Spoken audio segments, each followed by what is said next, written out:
کس نے بچیوں کو گھنگرو پہنائے؟ یہودیوں نے آ کر. میں طوائفوں کے بازار بھی جاتا ہوں اللہ کے فضل سے, ان بچیوں کی کہانی سن کے میرا کلیجہ پھٹ جاتا. یہ طوائف بن گئی اور نچانے والا ویسے کا ویسا صحابی رہا جس نے گھنگرو پہنائے, جس نے اس کی عزت سے اس کی عزت کو پیسوں پہ خریدا, وہ تو ویسے کا ویسا صاحب ہے. اور جو بک گئی اپنی غربت کی ماری ہوئی وہ طوائف بن گئی. کس نے ان کو طوائف بنایا ہے؟ کس نے انہیں گھنگرو پہنائے؟ ڈیفنس والوں نے نہیں پہنائے, کراچی ملتان لاہور والوں نے نہیں پہنائے. کس نے پہنائے ہیں؟ تمہارے اندر حیا ہوتا تو کسی غریب کی بیٹی کو گھنگرو نہ باندھنے پڑتے, مالدار سخی ہوتے تو کسی غریب کی بچی کی عزت نیلام نہ ہوتی. بنی اسرائیل میں ایک نوجوان تھا, کفل اس کا نام تھا. میرے نبی نے قصہ سنا ہے ترمذی میں. وہ روزانہ نئی لڑکی لاتا تھا اپنی عیاشی کے لیے. ایک رات ایک لڑکی کو لے کر آیا, 60 دینار آج کا 30 لاکھ روپیہ ہے. 60 دینار آج کا 30 لاکھ روپیہ ہے. ایک رات کا جب کمرے میں آیا تو وہ لڑکی بیٹھی رو رہی تھی. تو کفل نے کہا کیوں رو رہی ہو؟ میں زبردستی تو نہیں لایا. تو اس لڑکی نے کہا کفل میں عزت دار ہوں, میری عزت نیلام ہوئی ہے فقر کی وجہ سے. میں عزت دار, میری عزت آج نیلام ہوئی ہے فقر کی وجہ سے. جب مالدار لوگ غریبوں پہ خرچ نہیں کرتے, گاڑیوں کے ماڈل بدلتے ہیں, ہر سال نئے پروجیکٹ لگاتے ہیں, تو پھر غریبوں کی بیٹیاں نیلام ہو جاتی ہیں. کسی کو بٹھا دو, نون لیگ آ جائے, کاف لیگ آ جائے, یہ نہیں, اوپر سے فیصلے آئیں گے. وہ آئیں گے جب میں اور آپ اللہ سے صلح کریں گے. تو کفل رونے لگا, آنکھوں میں آنسو آ گئے. کہا بہن جس عزت کے ساتھ آئی تھی اسی عزت کے ساتھ واپس چلی جا, اور میں بڑا کتا انسان ہوں, میں تیرے آنسوؤں کے طفیل توبہ کرتا ہوں, یا میرے لیے بخشش کی دعا کر دے. اور کفل کو نہیں پتا ہونے والا کیا ہے آگے. وہ لڑکی گھر پہنچی, پیچھے کفل بیٹھا بیٹھا مر گیا. جس حال میں یہ زندگی گزار رہا تھا, کل اس کی میت کو کندھا دینے کوئی نہ تھا, غسل دینے کوئی نہ تھا, دفن کرنے کوئی نہ تھا. یہ ایسی غلط زندگی والا تھا. واہ اے میرے رب, دیکھ رہا ہے تو سن رہا, اور ہم تو محمد مصطفیٰ کے امتی بیٹھے. یہ تو موسیٰ علیہ السلام کا امتی ہے اور ہم تو محمد مصطفیٰ کے امتی بیٹھے ہوئے ہیں. میرے رب کاش اپنے اللہ کو بھی کہیں ڈھونڈتے, کہیں اس کے حبیب کی پیاری زندگی ڈھونڈتے. ماؤں کو بخار چڑھا ہوا ہے, کتنے اے آئے, کتنے بی آئے, کتنے سی آئے. تاجروں کو بخار چڑھا ہوا ہے, اس سال پروجیکٹ مکمل ہوگا کہ نہیں ہوگا, اگلا کب شروع ہوگا. میرے رب نے اگلے دن جب صبح ہوئی اور لوگ اٹھے تو انہوں نے دیکھا تو کفل کے دروازے پر لکھا ہوا تھا بڑا نورانی چمکتا ہوا, ان اللہ قد غفر للکفل. اے لوگو, اللہ نے کفل کو معاف کر دیا ہے. اس لکھنے کا کیا مطلب تھا کہ جاؤ کندھا دو, جاؤ غسل دو, جاؤ قبر میں اتارو, ہم نے معاف کر دیا. اور یہ تو اللہ کے نبی کی امت ہے. اگر اپنے مسائل کا حل کرنا ہے تو قرآن میں ڈھونڈو, ان ھذا القرآن یہدی للتی ہی اقوم. قرآن میں ڈھونڈو, وَنُنَزِّلُ مِنَ الْقُرْآنِ مَا هُوَ شِفَاءٌ. قرآن میں ڈھونڈو, احکمت آیاتہ ثم فصلت من لدن حکیم خبیر. قرآن میں ڈھونڈو, وَتَمَّتْ كَلِمَةُ رَبِّكَ صِدْقًا وَعَدْلًا لَا مُبَدِّلَ لِكَلِمَاتِهِ. قرآن میں ڈھونڈو, إِنَّهُ لَقَوْلٌ فَصْلٌ وَمَا هُوَ بِالْهَزْلِ. یہ میرے رب کا کلام ہے, پیغام ہے.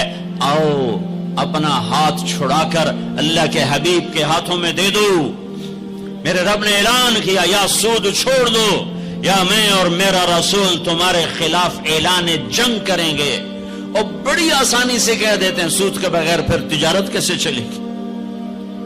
یا اللہ کو راضی کر لو یا تجارت چلا. اللہ کا قرآن بھی جھوٹا، اللہ بھی جھوٹا، اللہ کا نبی بھی جھوٹا. چلے گی تجارت ہرس و ہوس چھوڑ دو، چلے گی تجارت جھوٹ چھوڑ دو، چلے گی تجارت لالچ چھوڑ دو، چلے گی تجارت طمع چھوڑ دو، چلے گی تجارت ہوس چھوڑ دو. چلے گی. اللہ سچا یا میں سچا، میرا نبی سچا یا میں سچا. 100 میں 100 افسر رشوت لیتا ہو، جب ہر طاقتور ظالم ہو، جہاں کا غریب بھی ظالم ہو، جہاں ہر مرد عورت جھوٹ بولے، جہاں ہر آدمی داؤ لگے تو دھوکہ دینے سے باز نہ آئے. ریڑھی والا بھی دھوکہ دینے سے باز نہیں آتا.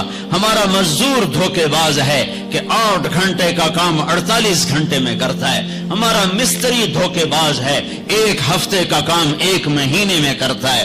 میں کہاں اور کیا کیا دکھاؤں.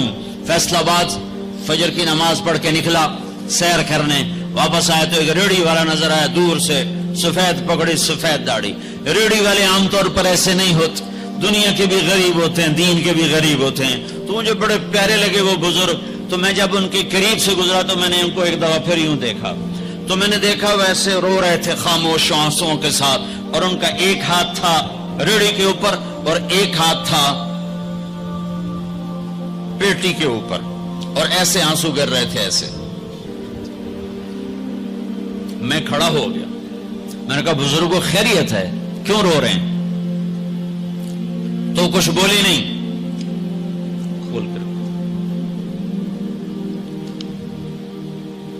کچھ بولے نہیں. پیٹی میرے آگے ایسے الٹا دی، ساری ریڑھی پر سیب بکھر گئے. جو پہلی لیئر تھی وہ ستھرے سیب تھے، نیچے سارے گلے ہوئے سیب تھے. یہ کسی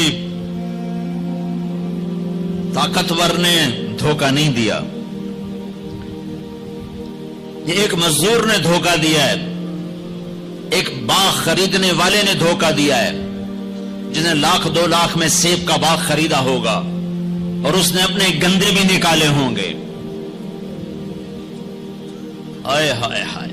وہ کہنے لگے بیٹا میں بہت غریب ہوں.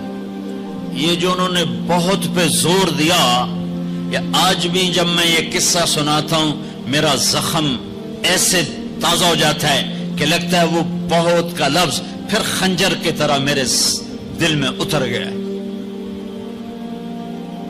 بیٹا میں بہت غریب ہوں،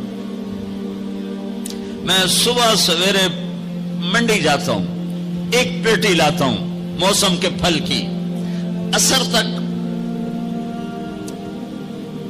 وہ بک جاتی.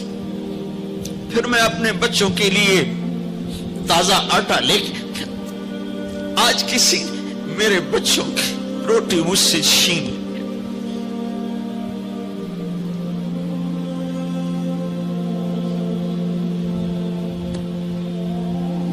تمہاری پولیس تمہیں امن کیسے دے گی؟ تمہاری فوج تمہیں امن کیسے دے گی؟ جب میں نے تم نے سب نے اللہ اس کے رسول سے بغاوت کا جھنڈا اٹھایا. ان سب بڑے تاجروں نے بینکوں کو آباد کیا ہوا ہے، ان کا رونا کیا روں. چھوٹے چھوٹے لوگوں نے بھی سیونگ اکاؤنٹ میں پیسے رکھے ہوئے ہیں کہ ہمارے پیسے بڑھ رہے ہیں. کیوں نہیں خیال آتا کہ ہم نے اللہ کے ساتھ اور اس کے رسول کے ساتھ جنگ کی ہوئی؟ نماز چھوڑ دو اللہ ناراض ہے، شراب پیو اللہ ناراض ہے، روزہ نہ رکھو اللہ ناراض ہے، زکات نہ دو اللہ ناراض. یہ تو چھوٹے گناہ. کافر مشرک اللہ ناراض ہے.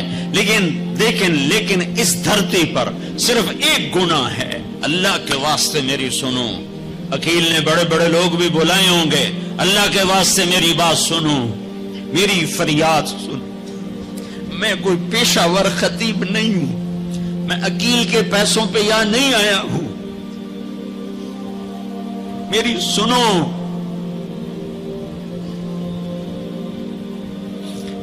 میرا رب کہتا ہے یا سود چھوڑ دو یا پھر میں اور میرا رسول تمہارے خلاف جنگ کریں گے۔ جس کے پاس 4 پیسے زیادہ آتے وہ بینک بنا کے بیٹھ جاتا، بینک خرید لے۔ پہلے اللہ سے صلح تو کرو۔